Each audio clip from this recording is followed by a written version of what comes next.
আসসালামু আলাইকুম, সবাইকে মাহফুজা কিচেন ভিডিওতে শুভেচ্ছা। আজ ঈদ স্পেশাল চিকেন রোস্ট করব। দেখুন লুকসটা একদম জমে গেছে, কি বলবো, এতটা ভালো হয়েছে, খুবই ভালো হয়েছে। এই ঈদে এরকম একটা রোস্ট তো অবশ্যই থাকবে মেনুতে ঈদের দিন। আপনারাও যদি আমার রেসিপিটা ফলো করেন খুবই মজা হবে এই রোস্টটা এভাবে করলে। একবার হলেও ট্রাই করবেন, আশা করি আপনাদেরও ভালো লাগবে। চেষ্টা করেছি খুব সহজভাবে রেসিপিটা করতে। আমি উপরে আরেকটু পেঁয়াজ বেরেস্তা ছড়িয়ে দিচ্ছি।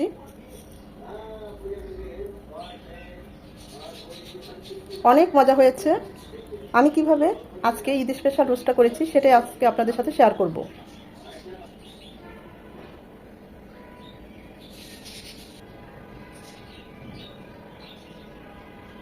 এখানেও কিছুটা পেঁয়াজ বেরেস্তা ছড়িয়ে দিলাম।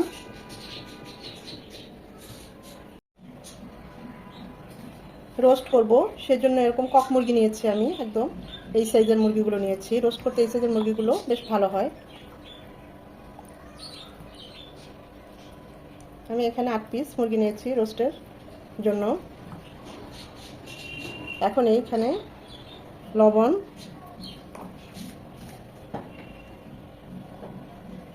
আর 1 চামচ মরিচ গুঁড়ো দিয়ে দিলাম।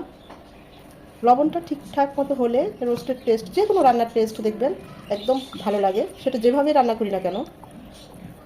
লবণ ঝাল এগুলোর পরিমাণটা যদি ঠিকঠাক থাকে, আর লবণটা যদি কম হয়, সেটা যাই রান্না করি, যত মশলাই দিই, যেভাবেই রান্না করি, দেখবেন রান্নার টেস্ট ভালো আসবে না। তাই এই পর্যায়ে লবণটা একটু বেশি দিবেন, যেন ওই অনুযায়ী বেশি দিবেন, যেন রোস্টের ভিতরে লবণটা আর ঝালটা ঢোকে। আমি এখানে তো মরিচ গুঁড়ো দিলাম, আপনারা চাইলে জর্দার রং বা ফুড কালারও ব্যবহার করতে পারেন। হাতে সময় থাকলে 15 থেকে 20 মিনিট রাখবেন, আর সময় না থাকলে সাথে সাথে ভেজে নেওয়া যায়। আমি এগুলো হালকা করে এখন ভেজে নেব। চিকেনগুলো রেস্টে থাক। এই পর্যায়ে আমি কিছু মশলা করব, রোস্টের মশলা। এখানে নিয়েছি শাহি জিরা 15-20টা, সাদা গোলমরিচ। এই রোস্টের ক্ষেত্রে অবশ্যই সাদা গোলমরিচটা নেবেন, এতে কালারটা খুব ভালো আসবে। 2টো বড় সাইজের দারচিনি, 15-20টা সাদা এলাচ, আর 4-5টা লবঙ্গ। এগুলো আমি এখন টালবো না, ভেজে নেব না, না ভেজে ব্লেন্ডারে গুঁড়ো করে নেব। চাইলে পাটায়ও আপনারা গুঁড়ো করে নিতে পারেন। আমি ব্লেন্ড করে নিয়েছি, দেখুন আমার কালারটা কত সুন্দর এসেছে সাদা গোলমরিচটা দেওয়ার ফলে। এর মধ্যে আমি অ্যাড করব এখানে 1টা জয়ফল আর 2টো জয়ত্রী আছে, আমি একসাথে ব্লেন্ড করে নিয়েছি, সেটাও আমি এই মশলার সাথে, রোস্টের মশলার সাথে অ্যাড করে দেব। আপনারা চাইলে একসাথে ওই জয়ফল জয়ত্রীটাও ব্লেন্ড করে এভাবে গুঁড়ো করে নিতে পারেন। 2 টেবিল চামচ শুকনো গুঁড়ো দুধ নিয়েছি, হালকা কুসুম গরম পানিতে, 2 টেবিল চামচ পানিতে, 1/2 কাপ পানিতেই গুলিয়ে নেব। এতে যখন আমরা রোস্টটা করব আমাদের কাজগুলো সহজ হয়ে যাবে, যদি আগে থেকে কাজগুলো করে নিই। এখন এখানে আমি আরেকটু পানি অ্যাড করব, আরও 1 টেবিল চামচ পানি অ্যাড করব।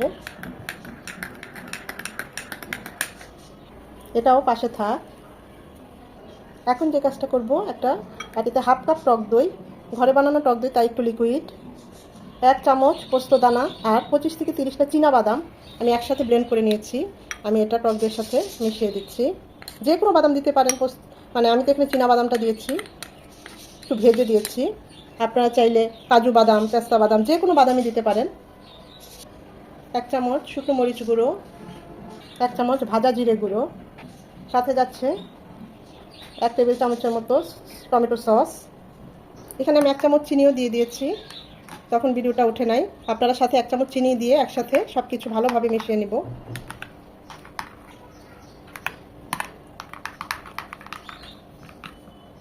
এখন আমরা চুলায় চলে যাব। রোস্টগুলো ভাজার জন্য প্যানে দিয়ে দিচ্ছি সয়াবিন তেল। তেলটা গরম হয়ে এসেছে, একদম হালকা করে ভেজে নেব।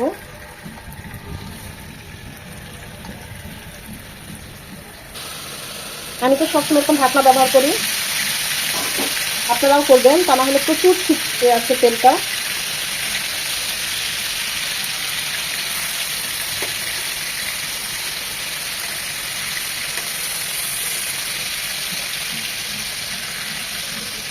এটি টু পিস জাস্ট 1.5 থেকে 2 মিনিট করে ভেজে নেব। বেশি ভাজলে রোস্টের জুসিনেসটা চলে যায়, হার্ড হয়ে যায়, খেতে ভালো লাগে না। তো হালকা ভাজা দিলে সফট থাকে, জুসিনেসটাও ঠিক থাকে। ওই পাশটাও এরকম 2 মিনিট ভেজে উঠিয়ে নেব। এই পর্যায়ে চুলার হিট হাই হিটে রাখবেন, তা না হলে কিন্তু চিকেনগুলোতে পানি ছেড়ে দিবে, সেদ্ধ হয়ে যাবে। জাস্ট এরকম হালকা করে ভেজে নেব।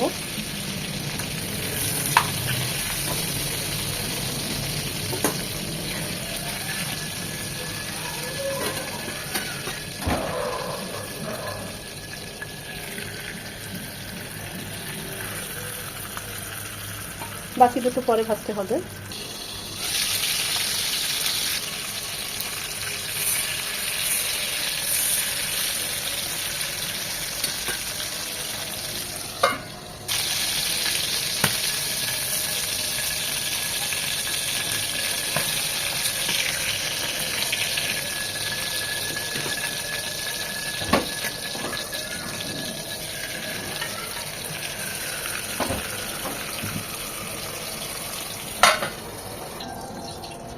রোস্টগুলো ভাজা হয়ে গিয়েছে, দেখুন ঠিক এরকমভাবে ভাজবেন।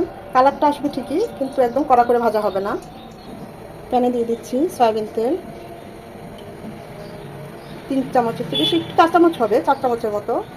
দিয়ে দিচ্ছি 3টা তেজপাতা, 3-4 টুকরো দারচিনি, 3টা সাদা এলাচ, অবশ্যই থেতো করে দিবেন, এতে করে সুঘ্রাণটা বের হয়ে আসবে। 8-10টা সাদা গোলমরিচ, 3টা লবঙ্গ।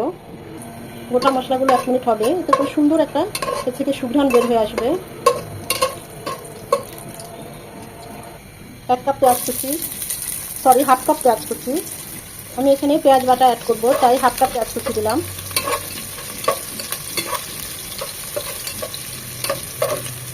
পেঁয়াজটা একদম নরম হয়ে লাল লাল হবে।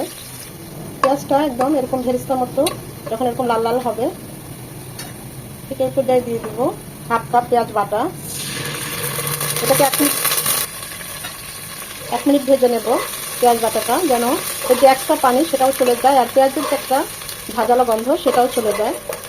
পেঁয়াজটাকে 1 মিনিট ভেজে নেওয়ার পর পেঁয়াজ রসুন 1 মিনিট, পেঁয়াজটা 1 মিনিট ভেজে নেওয়ার পর এখানে আমি আদা রসুন দিয়েছি 2 চামচ। সেটাকেও 1 মিনিট ভেজে নেব, যেন আদার ঝাঁঝালো গন্ধটা চলে যায়। তারপর দিয়ে দিলাম আমরা যেই মশলাটা, রোস্টের মশলাটা তৈরি করেছিলাম সেটা। 2 চামচ পানি দিয়ে মশলাগুলো খুব ভালোভাবে কষিয়ে নেব।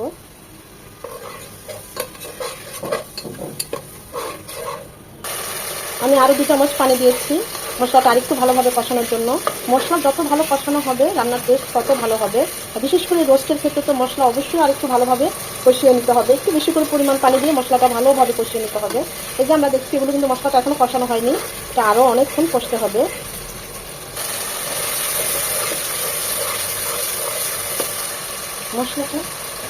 মশলাটা কষানো হয়ে গিয়েছে, এখন এই পর্যায়ে দিয়ে দেবো আমরা চিকেনগুলো।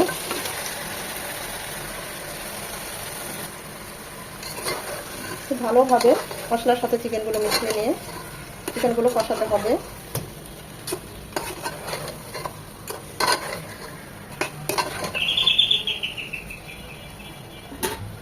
10 থেকে 15 মিনিট এটা কষিয়ে নেব। মাঝে অবশ্যই 2 থেকে 3 বার নেড়ে দিতে হবে, তা না হলে নিচে লেগে যাবে।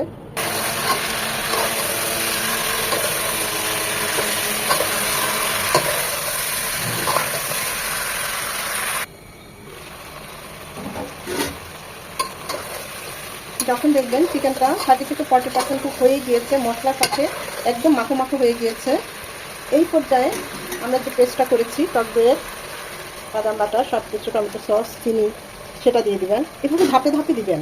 যদি একটা পারফেক্ট শাহি রোস্ট পেতে চান তাহলে এভাবে ধাপে ধাপে দিবেন, এতে টেস্ট খুব ভালো আসে। আমি বাটিটা দিয়ে 1 চামচ পানিও সাথে দিয়ে দিলাম।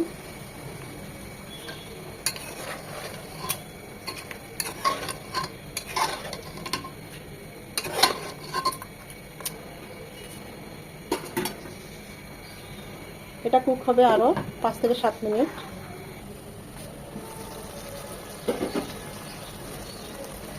যেহেতু বাদাম বাটা আছে তাই একটু পরপর নেড়ে দিতে হবে, তা না হলে কিন্তু নিচে লেগে যাবে।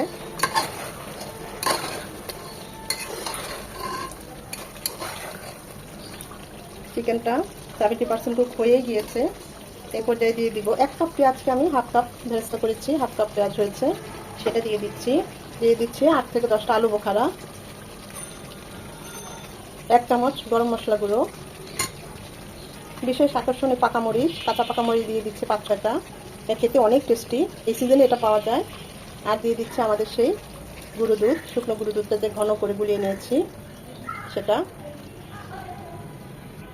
এই পর্যায়ে দিয়ে দিচ্ছি কেওড়ার জল 1 চা চামচ। এতে করে একদম বাবরচিতের স্টাইলের যে একটা ফ্লেভার আমরা পাই সেটা পাবো। এটা এই পর্যায়ে দিয়ে দিবেন।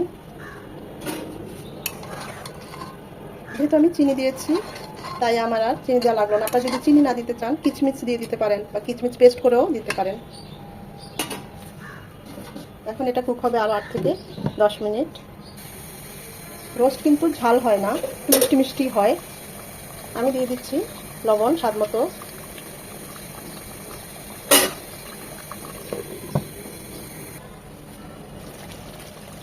মাঝে আমি আরও 2বার নেড়ে দিয়েছি, টেস্ট করেছি, সব ঠিক আছে। চারপাশ থেকে তেল উঠতে শুরু করেছে, এত সুন্দর খুশবু বের হয়েছে না, চারপাশটা একদম মৌ মৌ করছে পুরো ঘর রোস্টের গন্ধে। নামানোর আগে গাওয়া ঘি দিয়ে দেব 1 টেবিল চামচ।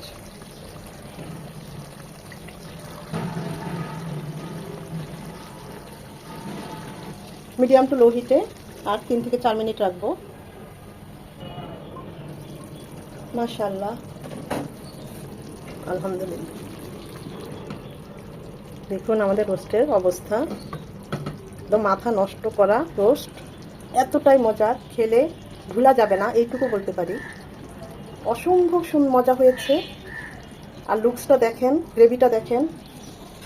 আমি আপনাদের গ্রেভিটা একটু দেখাই, দেখুন এর টেস্ট কি বলবো।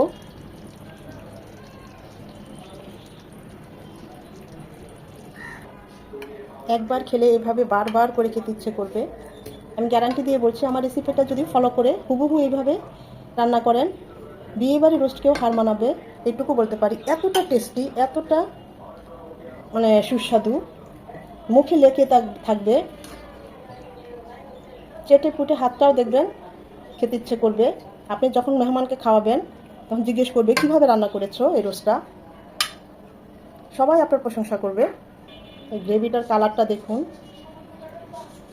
সামনে ঈদ, আপনারা এই ঈদে এই স্পেশাল রোস্টটা করতে পারেন, সবাই আপনার প্রশংসা করতে বাধ্য হবে এইটুকু বলতে পারি।